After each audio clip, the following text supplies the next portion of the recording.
come to the point where we are sitting in front of our student, of the individual, in the individual counseling session. Let's focus now on what are the topics that we will talk about. The first thing to remember here is that keep the attention on the agenda. Keep it focused on why you are there in front of them.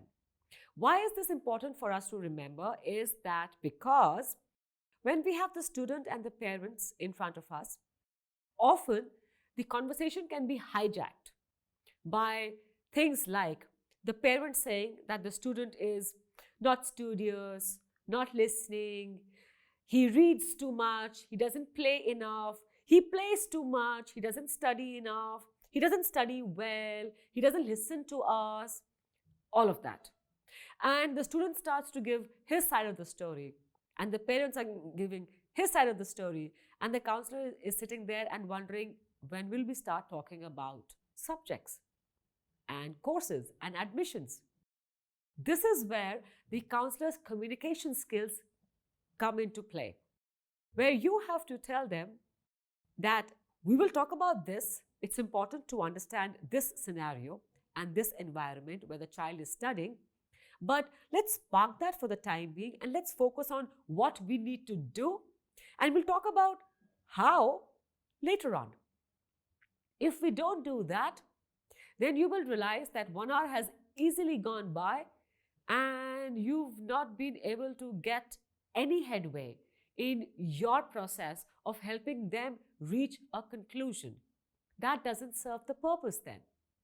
When we are meeting a student of class 10, the focused agenda is to figure out what subjects would they want to take up in class 11 and 12. Here, the conversation revolves around what are the options open after a set of subjects, or what are the options that completely shut down if some subjects are left and some are taken. It is nice over here to have information about what is the content of the subjects in 11th and 12th. Sometimes this helps us to help them come to a choice. It's always good to encourage them to go through the syllabus themselves, but information about it by us at that point of time always holds us in good stead.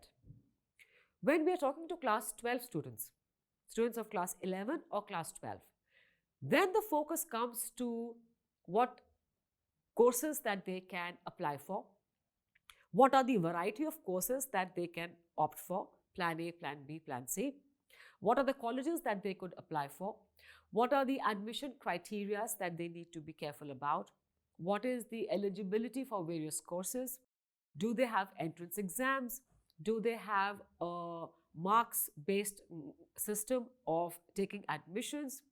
If it is an entrance exam, what are the points that they should be focused on? What kind of preparation do they need to do? All of that is for class 12. Class 12, we also talk about what subjects can be seen as minor subjects or major subjects. In fact, that is also an important criteria to be talked about in class 10. For example, fine arts is seen as a minor subject in Delhi University if you are taking any course other than the Bachelor's of Fine Arts. If you're taking Bachelor's of Fine Arts, then fine arts does not remain a minor subject but is counted as a major subject. The same is true for home science as well in DU, because Delhi University talks about subjects as the best of 5. But when you go to Bombay, Mumbai University or to Bangalore, their admission criteria takes the marks as a whole.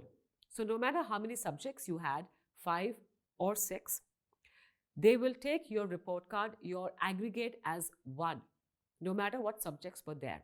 So all of these considerations are the topic of conversation in the individual counseling session. Let's take them up one by one.